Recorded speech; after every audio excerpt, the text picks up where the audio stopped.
Good morning, everyone, and welcome to this Lesaffre UK and Ireland webinar, in which we shall be covering the subject of Lesaffre Specialities. We hope that you will find it useful. Before we begin, there are a few housekeeping points that I would like to bring to your attention. Please use either Google Chrome or Mozilla Firefox browsers to optimize your connection. And please ensure that there are no any running programs on your device, that your camera or microphone open, like Teams or Skype. And please post your question in the chat bar and post them to moderators only, unless you don't mind everybody knowing that it is you who is asking the question. We shall be answering your question at the end of the session. But if there are any that we don't have time to answer, we will directly reply to by email. And now I would like to introduce our presenters. My name is Yagmur. I am Business Development Manager at Lesaffre UK and Ireland. And today, Jean-Charles Bartolucci is with us. He is R&D Manager in Baking Science Department in Lesaffre Group, which is based in Lille, in northern France. Welcome, Jean-Charles. Thank you, Gulten. Over the next hour, we shall be discussing and discovering the fundamental properties of yeast and the Lesaffre special yeast that are used in different baking applications. And now I would like to invite Jean-Charles to tell us about what yeast is and its fundamental properties. Thank you, Gulten, and good morning, everyone. As explained by Gulten, I'm working in Lesaffre Corporate R&D Division in a department dedicated to baking science and particularly involved in new bakers' yeast development. I'm glad to be with you in this webinar to share this moment dedicated to yeast. Indeed, what makes the profession of a baker unique? A lot of things could you answer, I guess. But for sure, one of them is the magic that results from the living dough in perpetual evolution. Magic, but not so easy to tame. This needs a good know-how and feeling, but also a good comprehension of the fermentation mechanism, and last but not least, the use of the right yeast. As we say in France, we recognize a good worker by his tools. For this reason, I hope that this webinar will be useful for you to increase your knowledge about yeast and improve your practice on baker's fermentation. Today, before the presentation of the diversity of yeast corresponding to the diversity of baking situation, I will introduce you some general highlights about yeast. First, I will address what is yeast and its fundamentals. Then we will briefly present the different forms of yeast. And finally, we will see what makes the difference between different types of yeast. And more precisely, how we develop specialty yeast.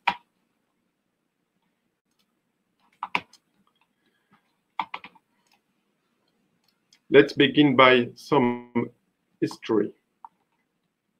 Mankind has been making bread for thousands of years. Historically, we can define bread as a raised and baked dough, which is obtained by mixing grounded cereals and water. For a long time, the leavening effect was due to natural microorganisms present in the environment, in the air, water, cereals, tools used. Among them, the yeast has always played a key function. Actually, yeast has been instrumental in the fermentation of miscellaneous foods and beverages for millennia. But humans were not aware about its existence and role. Van Leeuwenhoek was the first to observe microscopically the yeast cells in 1690, and Mayen named and described it in 1937. One very important step was the discovery of Pasteur, which was the first to prove that alcoholic fermentation was conducted by living yeast, thereby explaining the mystery of bread dough raising. This opened the way for industrial production, since the potential applications were numerous and important. After domestication of plants and animals thousands of years ago, humans were then able to cultivate a microorganism, yeast, opening the way to the biotechnology.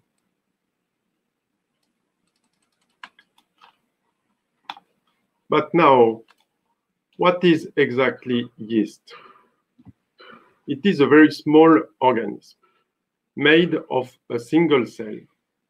This is to say, unicellular. Its appearance is ovoid or spherical, with a diameter of 6 to 8 microns. For this reason, it is a microorganism. This means that its size is 100 smaller than 1 millimeter. Actually, yeast is a generic term for a big family of fungi, covering at least 1,500 different species. One of them is Saccharomyces cerevisiae, as named by Mayen. The genus Saccharomyces means that it is a fungus, myces, able to consume sugar, saccharose, to live and reproduce, and the species Cerevisiae means that it is currently found in beer, cervoise. By the way, the Gauls already used beer foam as an ingredient in bread dough to obtain lighter breads.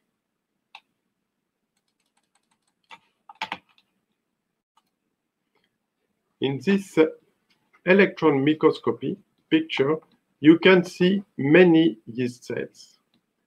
1 gram of fresh yeast contains 10 billion cells. And if all the cells of one block of 500 grams were lined up, it would represent a total distance of 42,000 of kilometers, like the circumference of the Earth.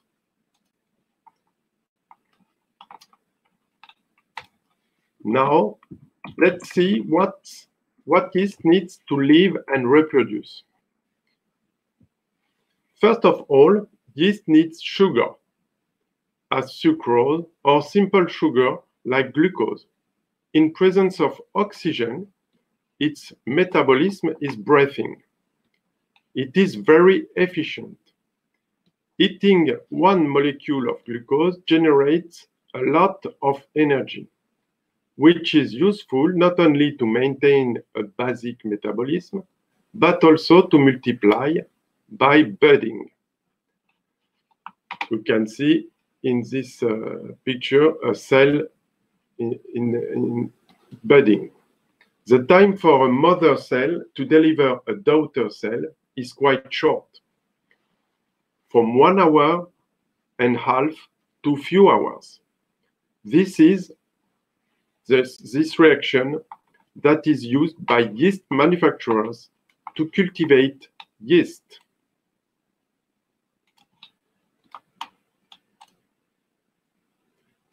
One remarkable property of yeast is its ability to live also without oxygen. We have not this property as a human. It proves its adaptability to the environment. This absence of oxygen is what happens in the bakery. When the mixer stops, oxygen previously incorporated to the baker's dough is very quickly consumed by yeast and cereal enzymes, and then there is no more available oxygen. In these conditions, the metabolism of yeast is based on alcoholic fermentation. Sugars are mainly transformed into carbon dioxide, which explain the raising power of yeast, and also into ethanol. And this reaction also generates a little energy, but much less than in respiratory metabolism. The multiplication of yeast during bread making process is then negligible, and the energy is mainly used to maintain global functions. Moreover, a small part of the sugars is used in secondary fermentations, which generate many small compounds, such as glycerol, organic acid, aldehydes, esters, alcohol, etc., which are all bread flavor precursors. For these compounds, longer is the bread making process, higher is their amount and diversity. Organic acids are also participating to the rheological properties of the dough.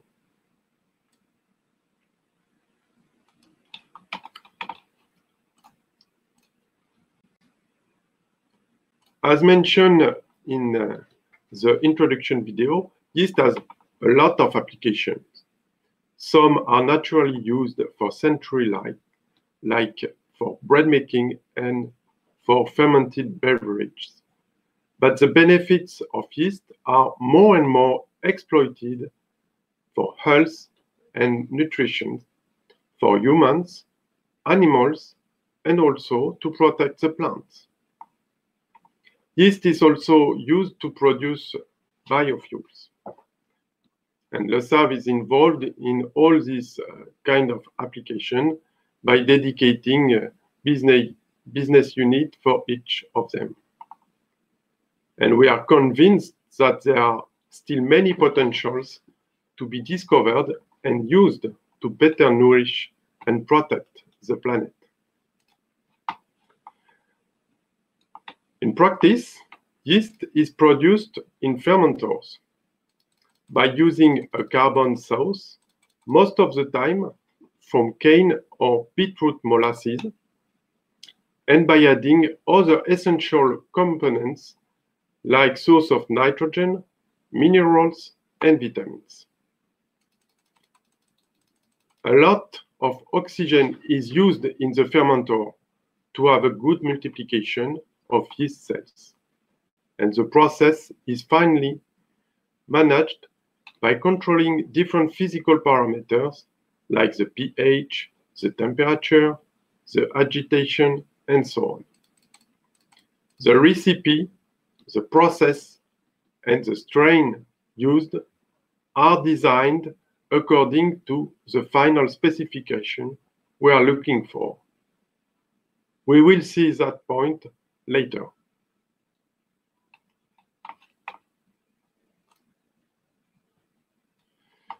To fully understand how yeast is produced, I suggest you watch a video about it.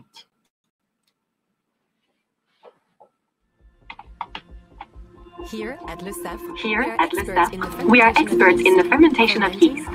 Fermenting means organizing and controlling the environment. While providing high-quality yeast.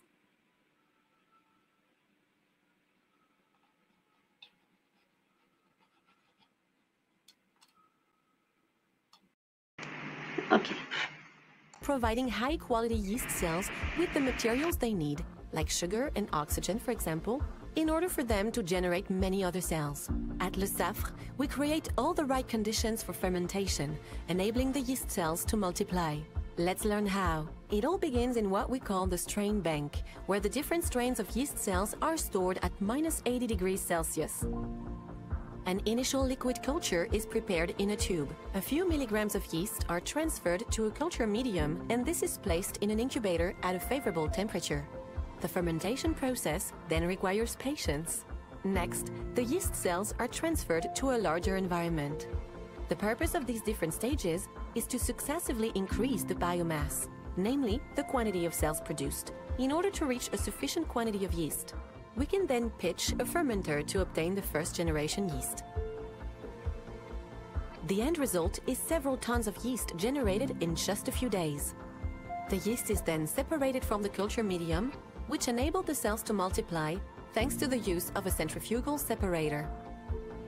This gives us a cream, which is then cooled and stored in chilled conditions at 4 degrees Celsius to ensure that the yeast cells are inactive. In this form, the yeast can be processed in order to be sold. At this stage, it can already be sold as liquid yeast by preparing just the cream yeast. This liquid yeast is then sold in 3 forms, either in castalia, which is a sort of refrigerated bag, or else the cream yeast is sold in a container 0.1 to 1 cubic meter, or in 25-ton trucks for very large bakeries. We also market another type of yeast, namely fresh or compressed yeast. The yeast cream is passed through a rotary filter, or vacuum filter, a machine which sucks away the liquid, making it possible to obtain a fine layer of yeast. This layer is then processed in a mixer, which compresses the yeast. Next, the compressed yeast is cut into cubes and packed. To obtain dry yeast, namely dehydrated yeast, the yeast cream passes through a rotary filter once again, but then goes into an extruder and a drying plant, making it possible to remove even more water from the yeast layer. And that's how we make yeast.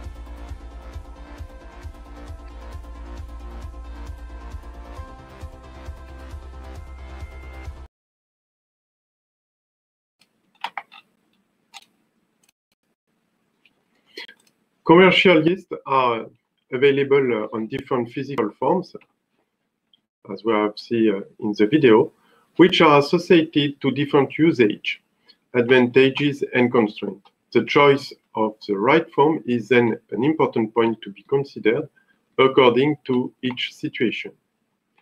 After multiplying the cells in the fermenter, the cells are separated from the medium and we obtain a cream yeast, which can be delivered as such stabilized or unstabilized form. After dehydration, we obtain fresh yeast, which can be compressed or not. In this case, we are speaking about crumbled yeast. If we dry the yeast until removing almost all the water, we obtain instant dry yeast or active dry yeast. And if this process of drying is not managed until the end, we obtain semi-dry yeast. The choice of the yeast form can be due to several reasons: price, distance between the bakery and the plant yeast, baking process, level of automation, and other reasons. This slide shows you the range of yeast forms with their main characteristic. They are classified by the increasing dry matter, and for each form, we precise the usual shelf life, the storage temperature, a rough idea of substitution rate, and how it has to be manipulated when used. The first form, to the left, the three first forms, are fresh yeast. The dry matter is below 35%, and the unit of shelf life is the week, from 2 to 10 according to the forms, and also according to the kind of yeast. They are mainly used by direct incorporation in the flour. The advantage of liquid yeast is a fast dispersion in the dough, often a high activity, and, of course, a possibility of automatic dosage, and so no handling operation and no waste. The constraint is the shorter shelf life and the cost investment when automation is needed. Liquid form can be delivered with a very large range of size, from trucks for industrial bakeries, which needs automation, i.e. dosing and CIP system, to small bags, small bag-in-box for craft bakers, like in Castalia, or by intermediate size containers. Compressed yeast is easy to use, less sensitive to air contact, and can be used as is or dissolved. The shelf life can quite be longer according to the fermenting activity. Generally, higher is the fermenting power, shorter is the stability. With crumbled yeast, the weighing can be automatized, but it is more sensitive to air contact. The three yeast forms are at the right are dried yeast. The dry matter is higher than 75%, and the unit of shelf life is the months, from 18 to 24 months. For semi-dry yeast, this is a product not completely dried, which provide to this form some interesting properties, like a quite high fermenting power near fresh yeast, as the fermenting power is mainly degraded at the end of drying. This is a form particularly adapted to frozen dough, and it is not sensitive at all to cold water, contrary to complete dry yeast. The disadvantage of this form is the fact that it has to be stored at negative temperature. Active dry yeast is a tough form, very easy to store at ambient temperature. Under normal atmosphere, the fermenting power is not so high, and this form of yeast has to be dissolved previously to be added to other ingredients into the mixer. And finally, instant dry yeast can be also stored at ambient temperature, but under controlled atmosphere without oxygen.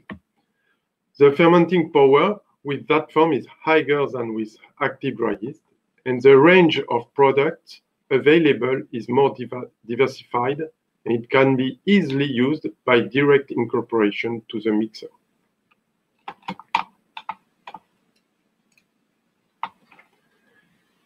Beyond the diversity of physical appearance of yeast, there are many other characteristics differentiating yeast between them. And so, for a given form of yeast, let's say, for example, for compressed yeast, you can have several different products. In the next presentation of my colleague Gulten Yagmur, you will see some examples illustrating this diversity and the utility to have specialized yeast. Basically, according to the work you are doing, you need specific tools and specialized workers. For bread making, it is the same, according to your specific applications, recipes, diagrams, range of products, localization, size, and many other criteria and constraints. You could need specific yeast, that is to say, specialty yeast.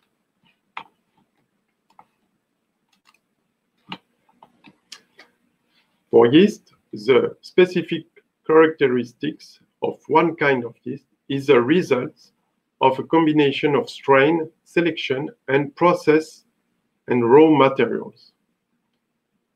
Now, let's see how to develop such specific characteristics to obtain for each application a baker's yeast champion. For that purpose, I would like to use some analogy with humans to try to be as clear as possible about how we develop specific qualities of yeast. The analogy is justified because in both cases, we are speaking about a live organism.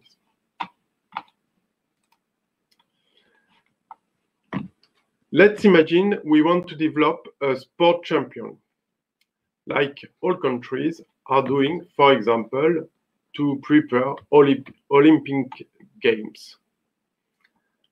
The first thing to do is to define a specific sport, but it is obvious that it's not possible to develop a universal champion.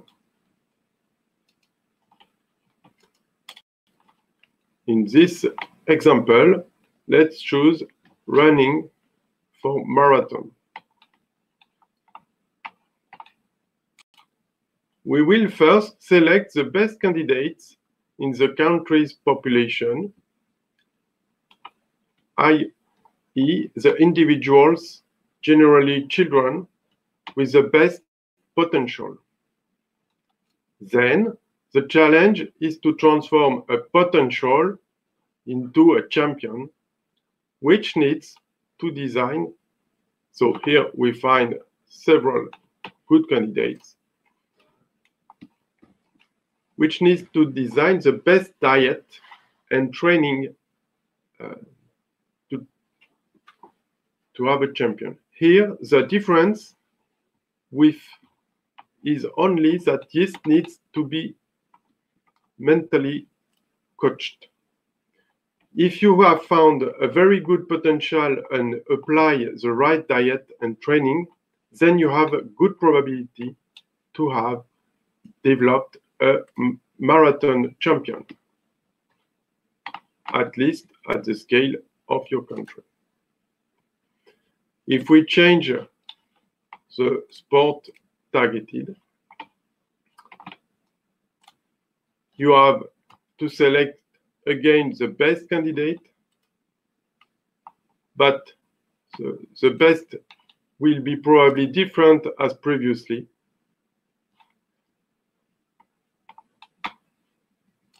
Also, the diet adapted and the training will be different, as the quality expected are completely different from a marathonian. So for sumo, at the end, you can obtain a champion by choosing the right morphology and the best training.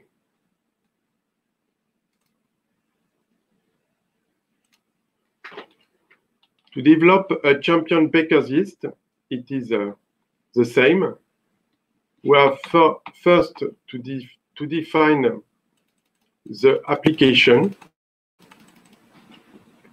and other specifications, for example, about the desired physical form.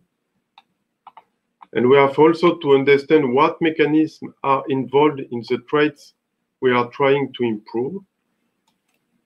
This type of definition of the target is crucial to ensure the success. After that, we have to select candidates in genetic diversity. It means that we have to find not individuals, but strains, which are cell yeast individuals, the right with the best potential. And then we have to apply the best recipe of raw materials and diagram to develop this potential. And sometimes we are also applying stress training, like for sportives, to train the yeast to be stronger against certain stress, like osmotic stress. By applying this process of selection and development of good culture condition, we can develop adapted yeast, as you can see now with the presentation on specialty yeast. Thank you very much, Jean-Charles.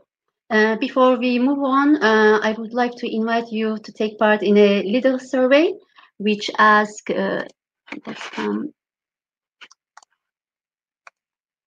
what are the most common challenges you face regarding yeast in your bread production?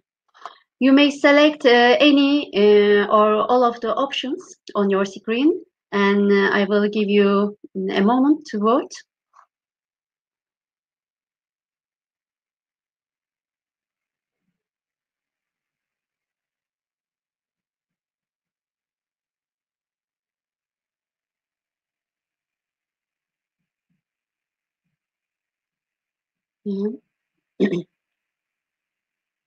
Now, I think I will present the result. It seems okay.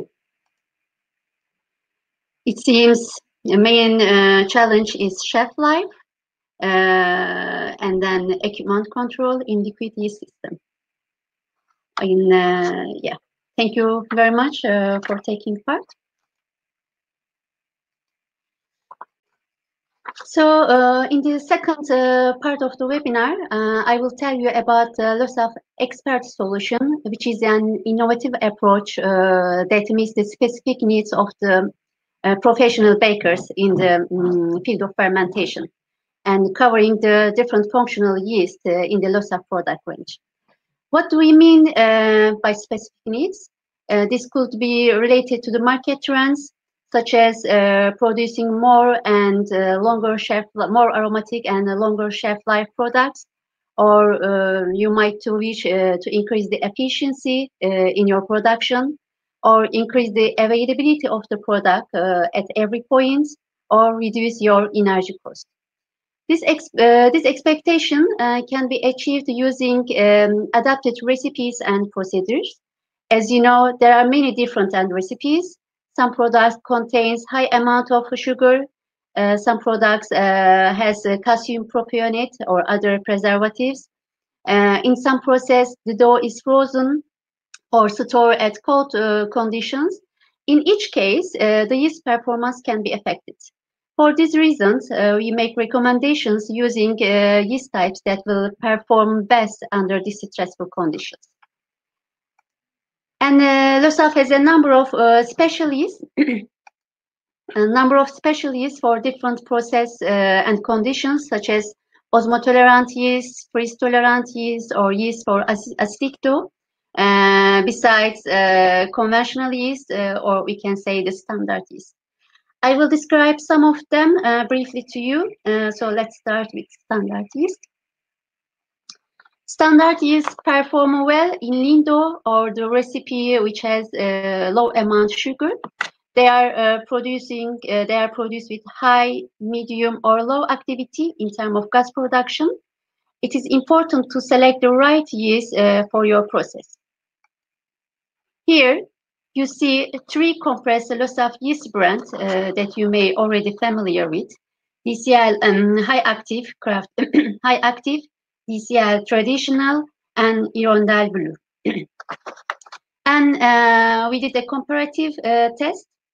The curves show the amount of gas produced in 2 hours during 2 hours of proofing, and blue bars show the proofing time, which means the time required for the dough to reach the targeted dough volume. As you can see, with high active yeast, DCL high active yeast, the gas production is highest and proofing time is lowest, which makes it very suitable for industrial production, where timing is critical for industrial process. However, there's a compromise in that it has a lower stability over time in terms of shelf life. That's why its shelf life is shorter than others, and it's not appropriate yeast for frozen dough applications. I will explain more about it later. Medium activity and low activity yeast produce lower amount of gas, which makes them appropriate for traditional baking process with short or long bulk fermentation, and also for frozen dough applications. Have better stability over shelf life. We compare the performance of these 3 yeasts in a sweet dough recipe that includes 15% sugar. As you can see, even though we used more than double amount of yeast, because in lean dough recipe it was 2%, and this sweet dough recipe we used 5%, the gas production is still less than lean dough over the same time. So this shows us first how the ingredient types and the levels in the recipe can impact the yeast activity, and also the degree of impact will depend on the yeast type. In this study also high active yeast show the best performance, but when you compare its performance with lean dough, in fact it is the one more impacted by sugar level. Another important point that I would like to draw your attention is dough temperature. Please don't forget that 1 degree increase or decrease in the dough temperature can affect the rising power by about 10%. If the dough temperature is 1 or 2 degrees higher than expected, the yeast will run much faster, and the control of dough will be much more difficult, especially in summer. This problem, which starts at the beginning of the production, will also appear itself in other stage. For example, it will be more difficult to shape or to laminate a rising dough. You should also keep in mind that the yeast will perform best if it's stored under correct conditions and use a strict rotation. So next, we shall consider osmotolerant yeast, which is also known as sweet dough yeast. First, we need to understand how does sugar interact with yeast. And here you can see a small experiment, which you can easily do by yourself. Just mix together 100 gram yeast and 25 gram sugar, and allow it to stand. And after 5 minutes, you will see the yeast is becoming liquid. How can we explain this? What can be the reason for the liquefaction? It could be osmotic pressure. As you probably know, a small amount of sugar accelerates fermentation. But if the amount exceeds about 5%, a phenomenon known as osmotic pressure will occur, which causes water from the yeast cell to fall out due to differences in concentration between yeast cell and dough. And these visuals will help us understand better. As it is a living organism, yeast likes to live in environment of equilibrium. But you can see there is a differences in concentration between outside and inside of yeast cell. You can see here, or you can see here. So since the membrane around the yeast cell is semi-permeable, the yeast loses its water through it into the outside environment. If the number of sugar molecules, the dough is higher than inside of cell. We usually see osmotic pressure in a recipe with less water and higher levels of enrichment, such as sugar, salt, and eggs. And depending on the level of pressure, the yeast will either lose its performance or, in extreme cases, it can autolyse, which means it dies. In this case, our solution is a yeast which can withstand osmotic pressure. In other words, osmotolerant. So why? And what is the differences between osmotolerant yeast and standard yeast? Osmotolerant yeast has a lower invertase activity than standard yeast. Invertase, so what is invertase? Invertase, it is an enzyme and which breaks down the sugar into smaller units, thus increasing the number of molecules within the dough. If we use a yeast that has a lower invertase activity, such as osmotolerant yeast, the less sugar is broken down into the small units, so reducing the number of molecules in the environment that creates osmotic pressure. In this way, we can prevent intracellular water from escaping, achieve a well-balanced metabolism of the yeast cell, and a more successful fermentation. Oops, sorry, I just clicked the wrong slide. Just I am coming. Sorry.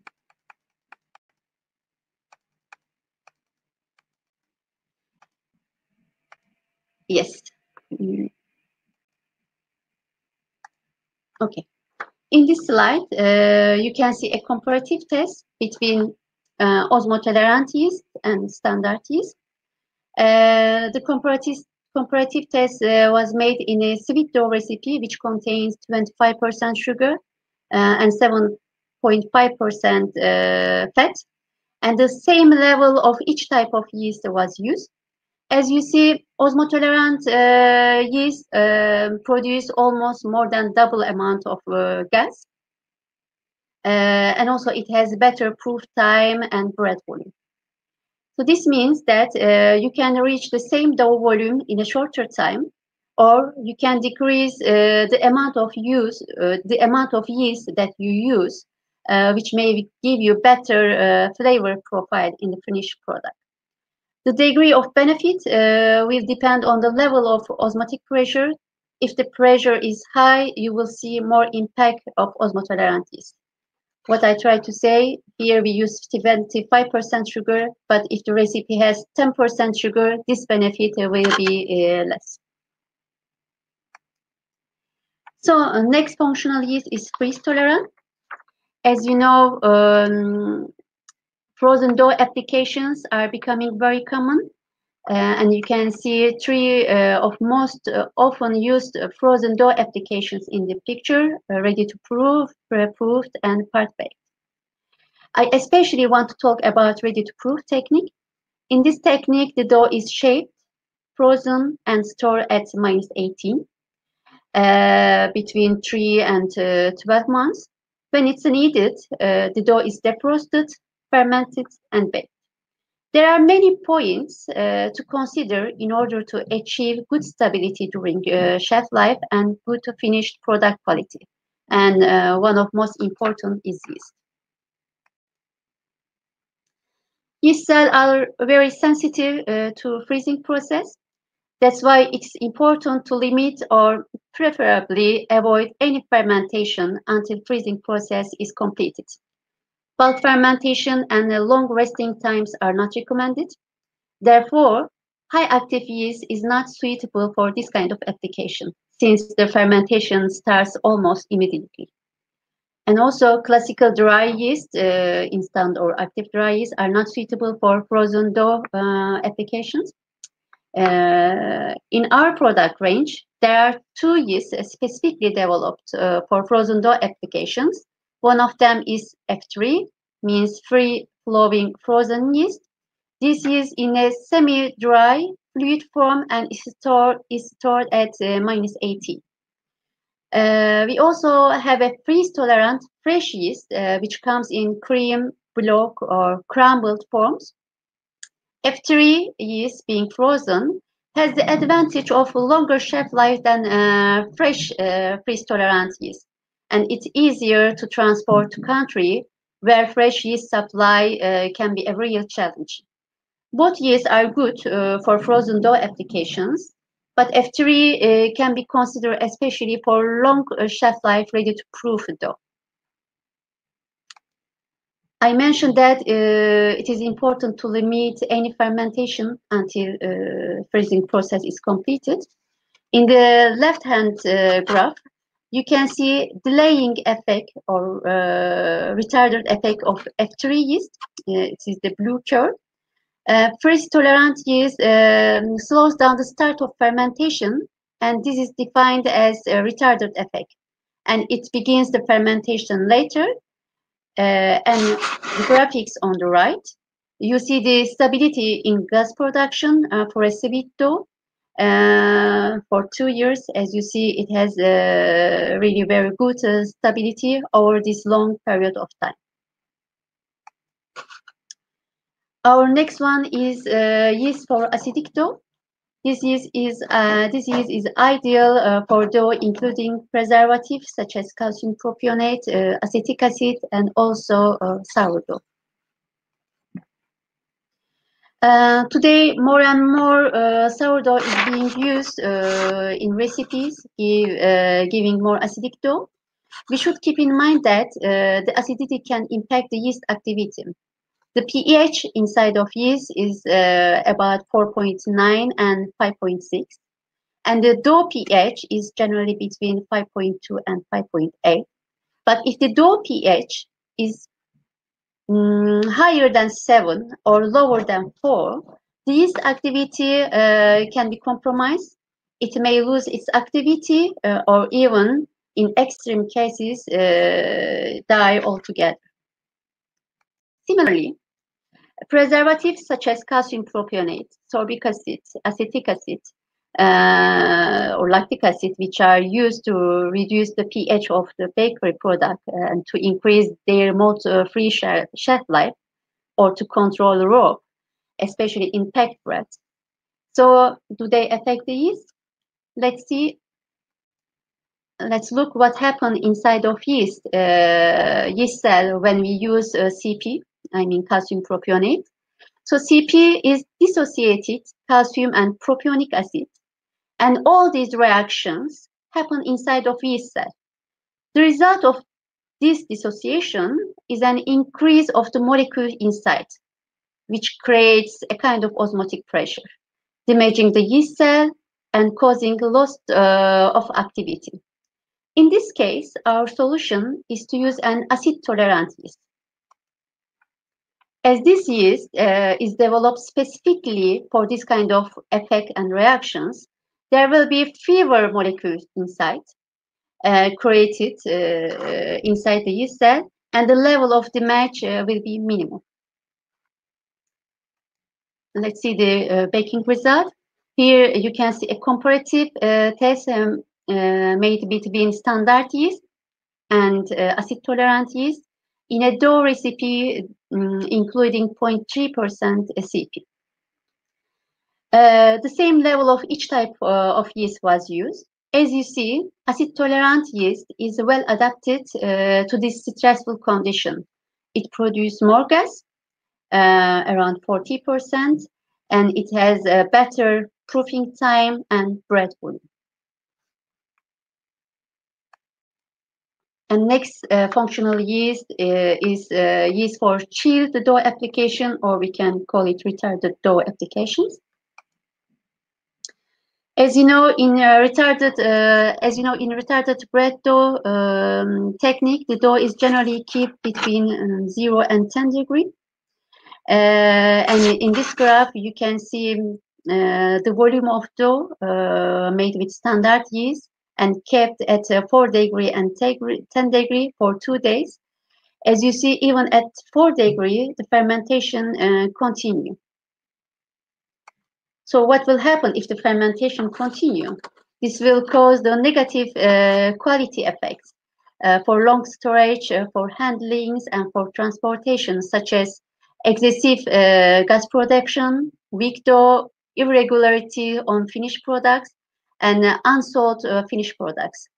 So Lesaffre has developed a special yeast, we call it T-control 4.10, to eliminate the impact of these negative effects.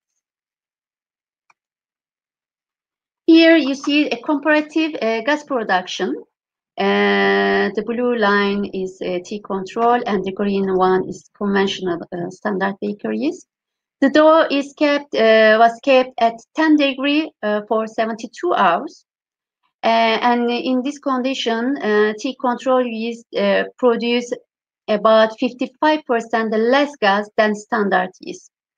And the gas production increases rapidly if the dough is proofed at 30 degrees. And after just 3 hours, the amount of gas production is almost equal with standard yeast. We can say it brings more security in terms of control of fermentation, because the fermentation is strongly limited between 4 and 10 degrees with conventional yeast. And also it brings more security in terms of control of finished product quality, as it reduces irregularities and wastes. And here we clearly see the impact of T-control yeast in a pizza dough kept at 8 degrees for 14 days, and also in a normal dough kept at 10 degrees for 5 days. Yeah. So we can say using T-control yeast will give better toleration to cold chain breaks. It will minimize excessive fermentation risk, so ensuring an optimal dough development. So we can reduce the dough waste and unsold products. So we can continue to say many benefits if we use the T-control yeast. Next specific yeast is T-control 1025. As you know, energy saving is a key issue all over the world, and the bakeries are amongst the biggest energy consumer in food industry. That is why there are many research studies concerned with the reduction of energy consumption, carbon dioxide production and waste, and more flexibility in production. One of solution would be to avoid or to limit the use of cold and proofing chambers during the bread production. But how? Lesaffre developed a concept solution.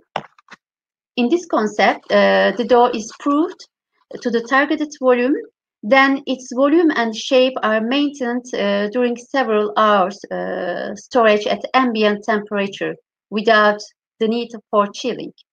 Under same conditions, if we imagine a standard yeast, standard dough would continue to rise and develop until it collapses due to gas pressure on a weakened gluten network. In order to achieve their proof tolerance, there are two essential conditions. First, we need to use a special yeast. We call it T-control 1025. It is a maltose negative yeast. It means it cannot consume maltose. And also we need to use a special improver for up to 8 hours at for proof tolerance up to 8 hours at ambient temperature. And here you can see a comparative test. In the left picture, we have the usage of conventional yeast and improver. In the right, tea control yeast and special improver. You can see the bread obtained with tea control yeast and up to 6 hours of proof tolerance were very satisfactory in terms of volume, shape, and color, and with no signs of collapsing. So using this concept, we have production flexibility. Fresh bread will be available all day long. In terms of logistic and storage, we don't need a fridge, we don't need a prover. We require less storage space than we would for part-baked bread. But don't forget tea control 10.25 yeast. This concept really works well in lean dough recipe, especially in lean dough recipe. So next yeast in our list is aromatic yeast for long fermentation. We know that the taste is an important trend for the bakery market. Baker wants to bring innovation and personalization to their product. In the past, the yeast was only seen as raising agent for bakery. Thanks to our expertise in the fermentation of different yeasts, we have been able to explore the specific aromatic profiles of yeast. So, flavory AF1 yeast has been developed to increase the aromatic profile of bread, and it is adapted for long fermentations. Long fermentation includes bulk overnight, poolish, or sponge production. Depending on the process and desired finished product characteristics, it can either be used alone or with the supplement of standard bakery yeast. As an example, here you can see the sensory profile of a sandwich bread produced with 30% poolish, the red line bread with flavory poolish, and the blue line bread without flavory poolish. And we can say that the bread made with flavory poolish has enhanced notes of fermented fruits and almonds. In addition, this functional specialty yeast, in our product range, we also have clean label yeast, which is in a dry format without additives, and organic yeast, as well as yeast for specific products such as baguette or pizza. There's a last point that I would like to mention about the yeast, but this is deactivated yeast. Time to time, you receive some question about deactivated yeast and if it has a rising power or not. Deactivated yeast is not a live microorganism. The yeast cells are deactivated by heat treatment, which kills the yeast cell. That's why there is no gassing power. It is a reducing agent, and it's used to increase extensibility of dough and reduce the elasticity. We organized a webinar about deactivated yeast at the end of 2020. So you can watch our webinar record for having more information about that. So, well, we have come to the end of our presentation, but before moving on to our question and answer section, we have a last survey. And the question is, which functional yeast is most interested in your process?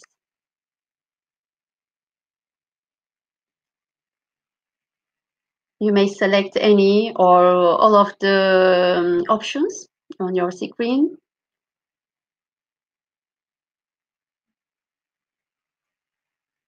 Yeah.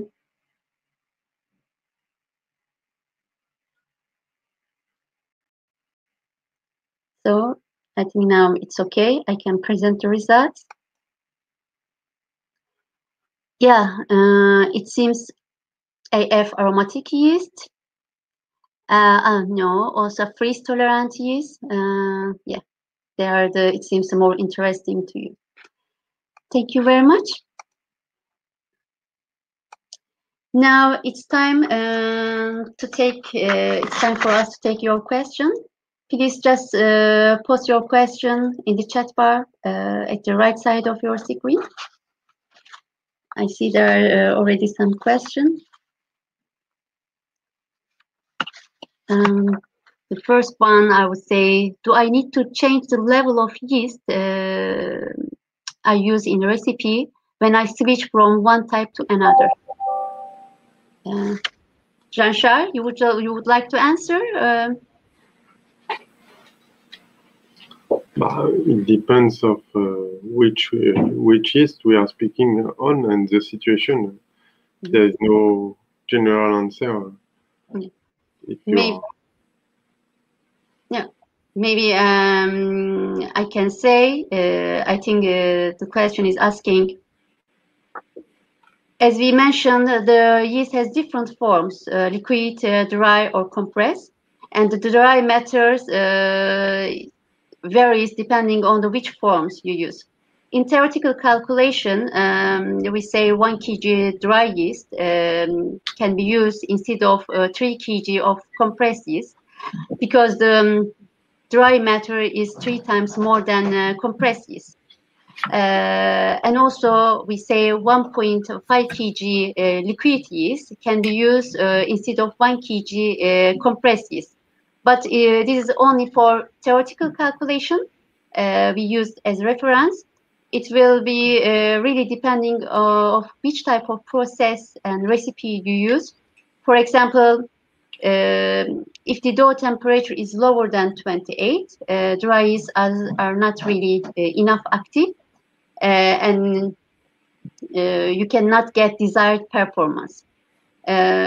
Also, we mentioned about different activity of yeast, even is in the same format, like compressed yeast, medium, high, or low activity. Or we talk about different functionality of yeast, osmotolerant, freeze tolerant. So when you change the quality that you use in terms of activity, forms, or functionality, you need to consider many parameters, and changing the level of yeast is also one of them. So the other question is, will I get better performance from instant dry yeast if I disperse it in water before adding to my dough? I would say no. Instant dry yeast has smaller granules than active dry yeast, so they can dissolve more quickly in the dough, and there's no need to disperse it in the water.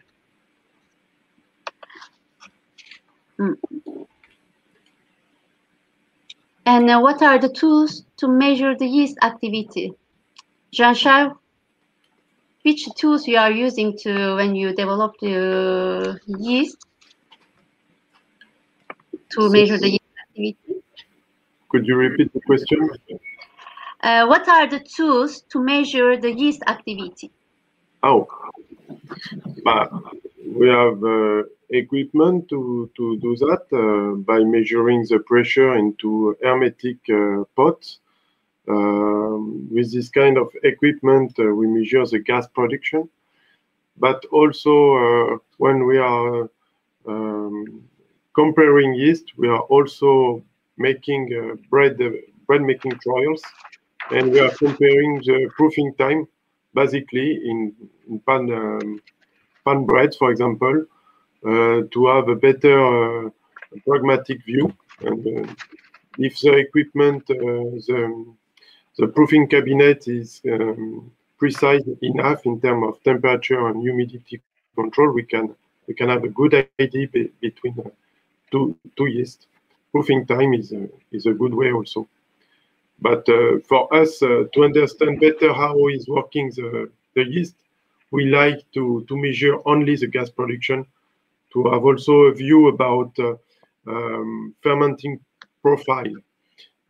Fermenting profile is what was the speed of the yeast during each step of the bread making process. It's like when you are, for example, cycling in an immobilized cycle. You can measure your speed, instantaneous speed, and see the profile. For example, at the beginning, your speed was not so good, and you increase your rhythm. And after one moment, you were tired, and the rhythm was decreasing. For yeast, we are making exactly the same, and this gives us a lot of information. Mm. Also, as you see in our presentation, except the gas profile, we are checking the proofing time, bread volume. So in fact, there are many tools you can use according to your conditions. There is a question, is a polish an alternative to yeast, or should I use both to achieve an open texture? I would say it's not exact alternative.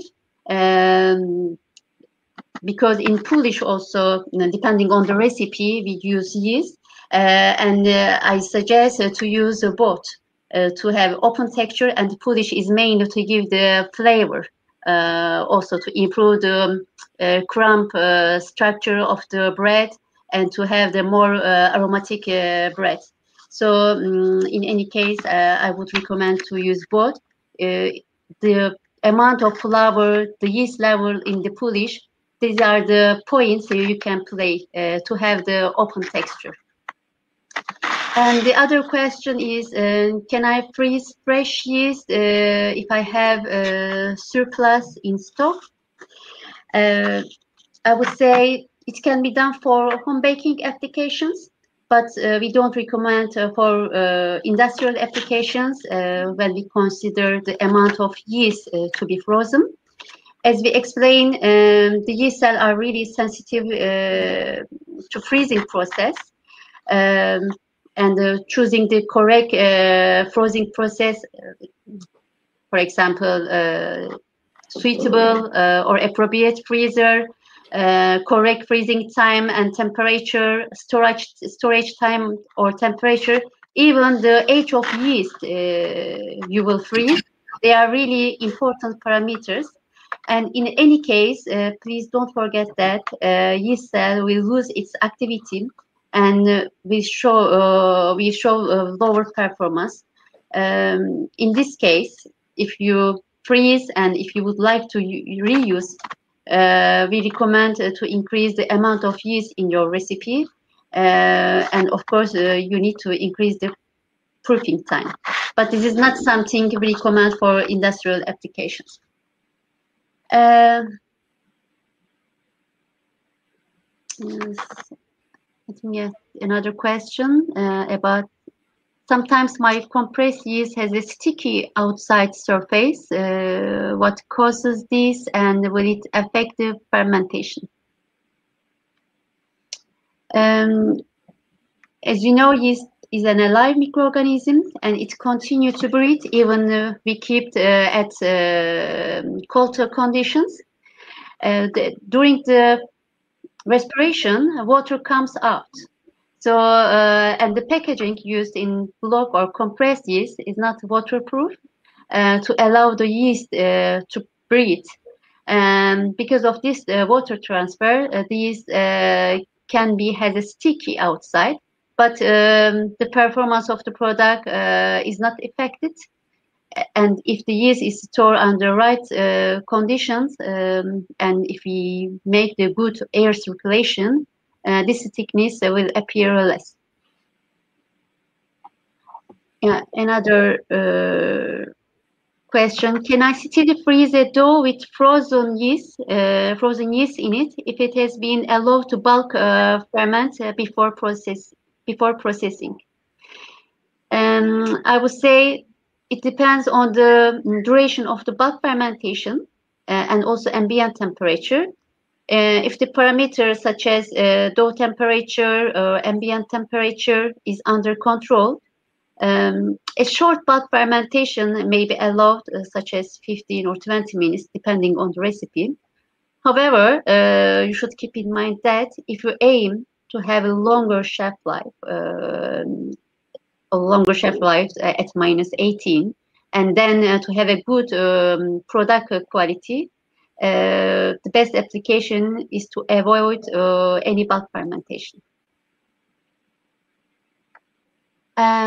What is the difference between stabilized and unstabilized liquid yeast? Can they both be used for the same bread making application? I would say, by the way, Jean-Charles, I am talking, but if you have any points to add, please just stop me. No, stabilized